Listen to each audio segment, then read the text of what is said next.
여러분 안녕하세요. 손호라인입니다. 물리문제 해설 강의 23번째 시간이고요. 이번 시간에는 221번 문제부터 230번 문제까지 풀어보도록 하겠습니다. 221번 문제 보시면 시그널 투 노이즈, 보통 우리가 SNR이라고 불려지는 내용인데요. 이 부분을 개선하기 위해서는 어떠한 파트를 조절하면 되는지 물어보는 문제입니다. 여기에 대해서는 키워드를 짝지어서 기억하시면 되겠는데요. 정답은 B번에 있는 프레임 에버리징을 사용해서 SNR을 개선할 수 있다. 이렇게 정리하시면 되겠습니다. 종종 오인하시는 게 그레이스케일 맵과 이 두 가지를 짝지으시는 경우가 있는데, 이 부분은 단순하게 컨트라스트 레졸루션 정도까지만 기억해 두시고요. SNR이 언급됐다는 것은 B번에 있는 프레임 에버리징과는 다른 키워드가 있다는 거 문제를 통해서 구분을 해주시면 되겠습니다. 다음 넘어가서 222번 문제 보겠습니다. 이 문제 같은 경우는 문제 안에 연관되는 키워드를 바로 찾아볼 수가 있겠는데요. 라지스트와 스몰리스트 시그널을 조절할 수 있는 어떠한 기능을 물어보고 있습니다. 보통 컴프레션 같은 경우는 수신기의 기능에 대해서 직접적으로 물어볼 때 이런 식으로 연관되는 키워드가 관계가 있겠는데요. 여기서는 수신기의 기능을 물어본 것이 아니라 이 두 가지의 가장 넓고 좁은 시그널을 조절할 수 있는 시스템을 물어봤기 때문에 정답은 D번에 있는 다이나믹 레인지를 선택하시면 되겠습니다. 그래서 문제에서 묻고자 하는 내용들을 잘 파악하셔서 정답을 체크해 보시면 되겠고요. 바로 밑에 있는 223번 문제 보겠습니다. 문제에서는 듀티 팩터라는 용어에 대해서 정의하고 있는 문장을 선택하는 내용인데요. 먼저 듀티 팩터에 대해서 관련된 영상 보도록 하겠습니다. 우리말로 바꿔보면 충격 계수라고 하는 개념이라고 보시면 되겠는데요. 쉽게 설명드려서 실제로 음파가 나가는 이 비율만을 표현하는 계수라고 보시면 되겠습니다. 밑에 그림을 보시면 음파가 한번 나가고 쉬는 구간이 있게 되죠. 이런 것들을 제외하고 실제 음파가 얼만큼 나갔는지를 평가하는 계수라고 보시면 될 것 같아요. 공식을 보시면 펄스 듀레이션의 펄스 리피티션 피어리어드를 나눠준 값이 될 수가 있고요. 또는 펄스 듀레이션의 PRF를 곱한 값이 듀티 팩터가 된다라고 간략하게 공식 기억하시면 되겠습니다.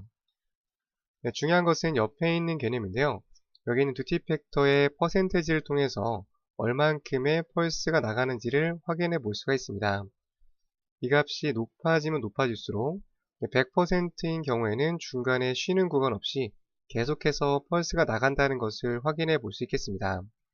그래서 값이 높아짐에 따라서 펄스가 연속적으로 나가는 상태다라는 것을 같이 기억하시면 되겠습니다.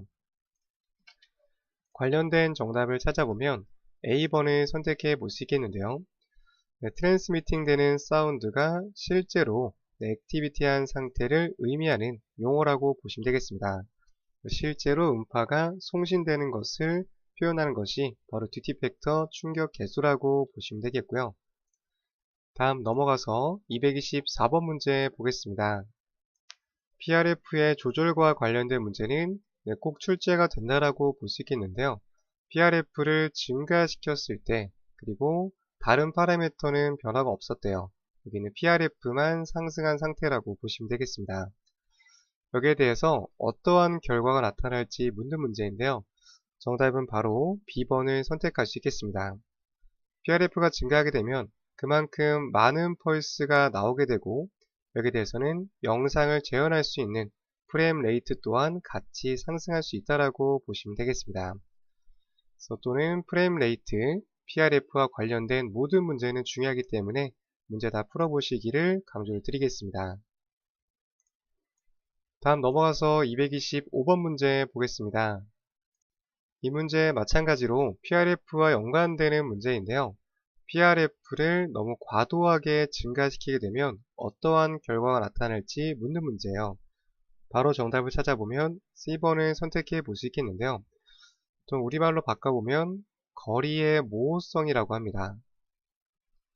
PRF라는 것 자체가 한번 펄스가 갔다가 돌아오는 이러한 개념인데 펄스를 너무 과도하게 연속적으로 보내주게 되면 어떤 펄스가 갔다가 돌아왔는지 정확하게 이 거리를 알 수 없는 거리의 모호성이 나타날 수 있겠는데요.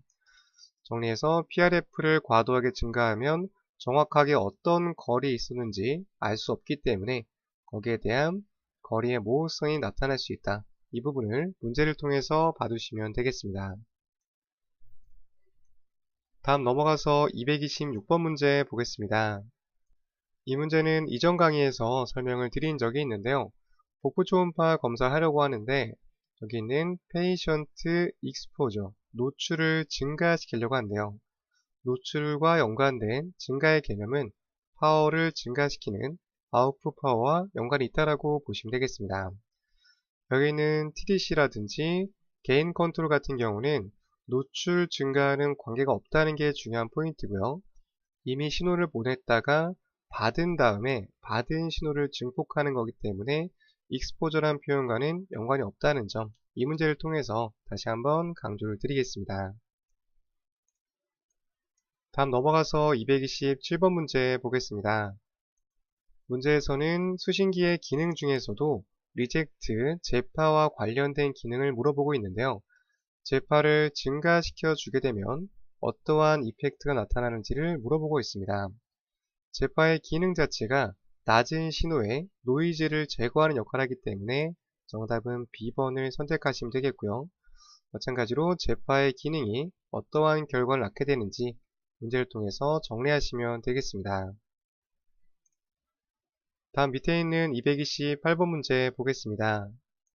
이 문제는 이전에 풀어봤던 내용이어서 바로 정답 체크해 보도록 할게요. 뎁스에 따라서 변화하는 감쇄를 조절하는 그러한 기능을 물어보고 있는데요. 정답은 D번에 있는 TGC를 선택하시면 되겠습니다. 다음 229번 문제 보겠습니다. 문제에서는 시그널 투 노이즈, SEO, 앞에 설명드렸던 SNR을 가장 잘 설명하고 있는 보기를 선택하는 문제인데요. 우선은 SNR에 대해서 관련된 영상을 보면서 설명을 드려보도록 하겠습니다. 영상을 보시면 진폭에서 측정되는 값 중에서 일정한 시그널이 검출될 수가 있어요. 그리고 이 시그널과 함께 주변에 있는 노이즈가 함께 측정이 될 수 있습니다. 이 두 가지를 같이 나타낸 것이 SNR이라고 볼 수가 있겠는데요. 이 두 가지의 비의 차이가 크면 클수록 영상에서 얻게 되는 시그널이 높다라고 볼 수 있겠죠.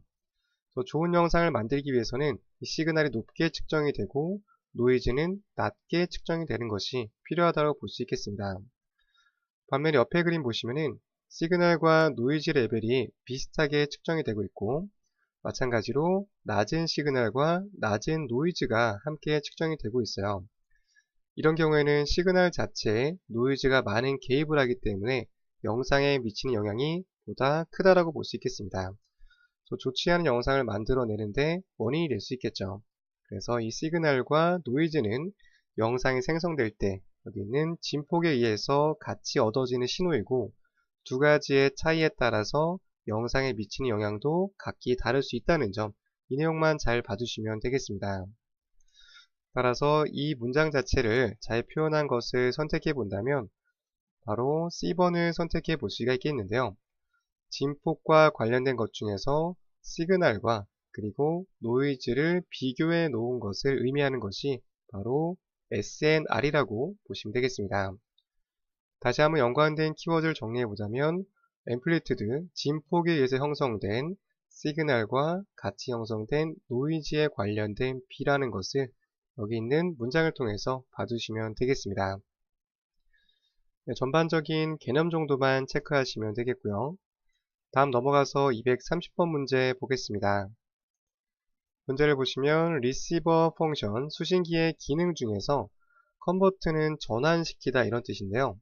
네거티브 포션, 반대쪽에 있는 포션에서 포지티브, 위쪽으로 변경시켜주는 기능하는 것이 어떤 건지 물어보고 있습니다. 여기 있는 내용들 그림으로 설명을 드려보도록 할게요. 영상을 보시면 위쪽에가 포지티브, 아래쪽에 네거티브라고 볼 수가 있는데 어떠한 과정을 거쳤을 때 여기 있는 부분들이 반대쪽으로 올라오거나 또는 사라지는 역할이 나타나고 있습니다.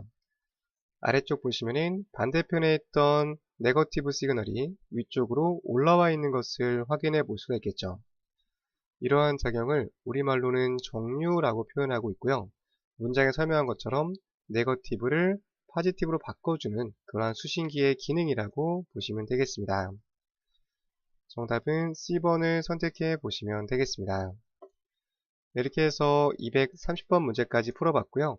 다음 시간에 계속해서 뒤쪽 문제 풀어보도록 하겠습니다. 네, 이것으로 강의 마치겠습니다. 감사합니다.